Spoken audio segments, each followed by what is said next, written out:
Hey there folks, Ultimatefirefly here, welcome to another video, and today we are going to be talking about the best and worst worlds of Wizard101. Alrighty, so first and foremost, I really want to thank you so much for sticking around. I definitely apologize. It's been hectic. I moved recently into a new apartment, so I have a lot of new content coming as soon as possible, including my extra credits video coming very soon, probably within the end of this week. But today we are going to be talking about my favorite worlds and least favorite worlds in Wizard101. Alrighty, so let's get started. Starting with my number one least favorite, Azteca. Of course, this is probably no surprise to anyone. It's long, it's hard, it's slow. Listen, it's got really good storytelling, but it's got a very sad ending. And let me just say this, I am not a fan of boss fight repeats. Without spoiling it, if you know, you know. Listen, I love the dinosaurs. I think they're cool.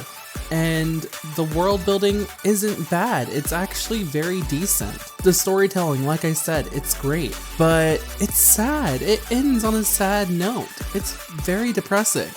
And like I said, it's hard. It's slow. Like, it's very hard to solo, and it just takes so much time to get from point A to point B.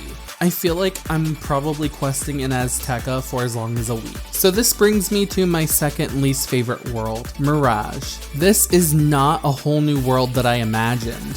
When I think of Arabian Nights, I think more along the lines of long nights of sleep after doing this world. My biggest problem with Mirage is after Polaris, all of the worlds stop giving XP when you're doing side quests. On top of that, this is not an easy world to do, especially if you're questing solo. And like I said before, this has a lot of repeat boss fights, especially at the end. Ultimately, at the end of Mirage, I just was disappointed. I was left wanting more for the third arc, but instead, we got what we got at the end of Mirage. Listen, it held up to its name. Moving on to my third least favorite world, Marleybone. Look, I already know this is probably going to upset a couple of you, but please, if I'm not alone, let me know down below what you think. Anytime I am questing with a new character, I never look forward to Marleybone. In fact, actually, I look forward to finishing Marleybone. For me, some of the music just is a little weird for my liking.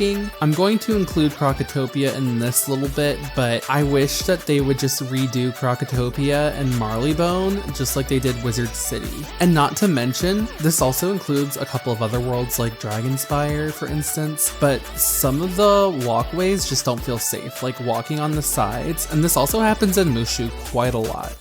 But like sometimes when I'm walking on the sides, I just don't feel safe. Like I feel like I'm going to get pulled. And one of my biggest annoyances with Marleybone is it's just a lot of running around.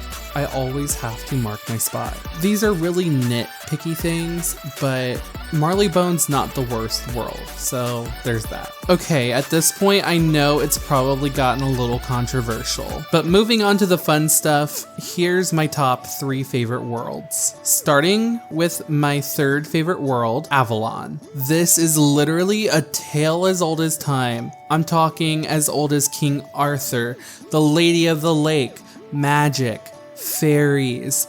We're talking as old as dirt. But when Avalon came out, this was literally the best storytelling in all of Wizard101. And the reason this is in my number 3 spot right now is because it holds up really well. It's still very relevant. The theming is great, the world building's great, the music and ambiance, perfection. I've always loved music. I went to school for music very briefly, and Avalon has one of the best soundtracks. I know it has some of its downsides, and I can understand those. Those of you who probably like Chrysalis and Azteca are probably the ones that did not like Avalon, which is fine.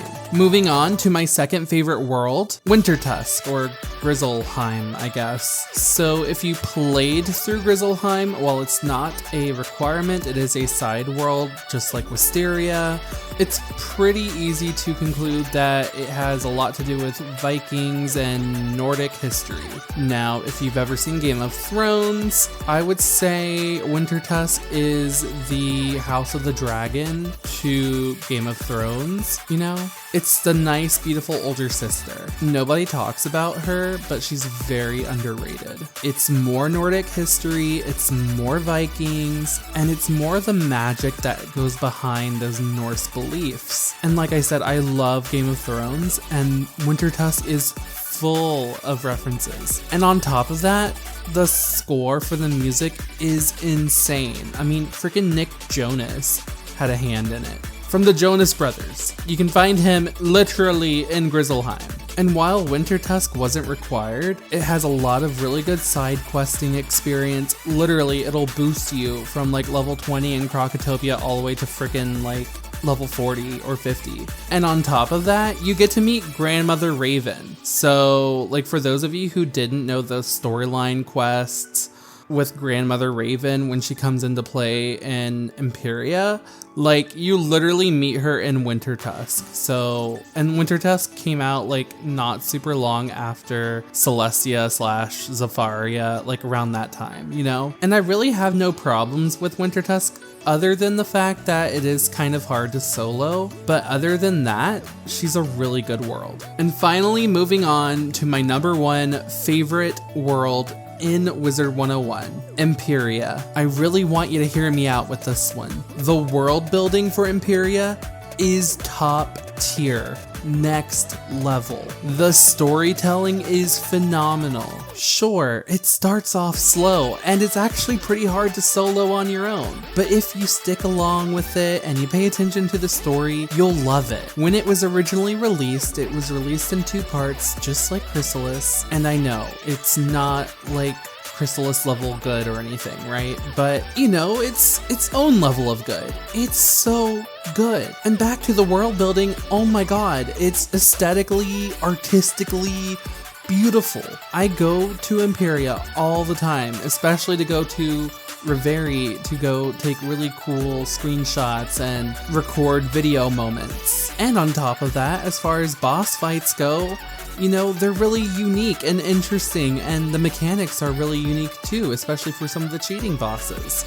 There's a lot of really cool Easter eggs and references, you know, in regards to like Batman and Star Trek, Star Wars, Alien, a lot of really cool sci-fi movies. And of course, at the end of the day, these are my opinions. And that's the end of the video. As always, don't forget to like, comment, and subscribe and let me know what you thought down below. Did you agree? Did you disagree? What were your thoughts? And of course, what do you want to see next? This was Ultimatefirefly, and I will see you real soon.